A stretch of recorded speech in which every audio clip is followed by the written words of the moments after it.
Votre étude encourage Josiane Warzawski, Nathalie Bajos. Il y a une surprise aussi sur le niveau de vie de ces malades, les personnes les plus touchées. On a beaucoup parlé des travailleurs les plus pauvres, en première ou en deuxième ligne. En fait, on a à peu près la même proportion de malades des deux côtés du spectre, chez les 10% des Français les plus riches et chez les 10% des Français les plus pauvres. Alors exactement, et ça traduit des phénomènes, différents phénomènes. Peut-être Nathalie veut peut-être rentrer peut-être un peu plus dans les détails, puisqu'il y a des phénomènes sociologiques, d'exposition sociale qui ont évolué, sociologiques qui ont évolué entre avant et pendant le confinement. Peut-être Nathalie. Comment on explique, Nathalie Bajos, que les plus riches et les plus pauvres des Français soient finalement affectés au même niveau? Oui, effectivement, c'est un résultat qui est tout à fait intéressant et qui traduit, comme le disait Josiane Warzawski à l'instant, en fait, un phénomène de déplacement du profil social de l'épidémie.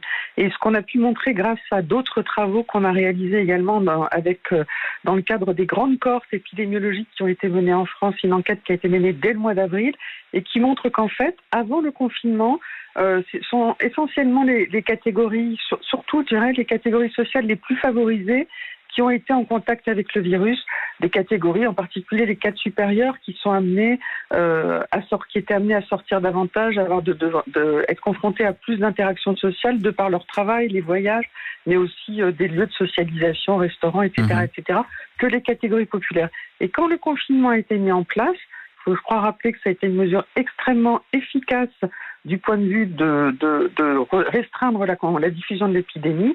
Et on s'est rendu compte que finalement le confinement a été plus bénéfique à certaines catégories qu'à d'autres, et en particulier plus bénéfique aux cadres supérieurs qu'aux catégories les plus défavorisées. Et c'est là que vous montrez que l'épidémie, a creusé les inégalités, et notamment les personnes peut-être les moins à l'aise économiquement sont celles qui ont dû le plus continuer à travailler pendant le confinement et qui donc ont été les plus infectées.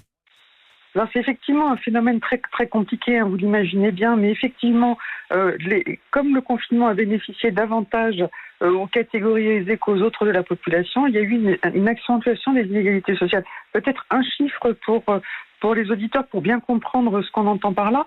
Pendant le confinement, 50% des cadres ont travaillé exclusivement à domicile, alors que ce pourcentage est de 1% pour les personnes qui relèvent du monde ouvrier. On imagine la différence d'exposition.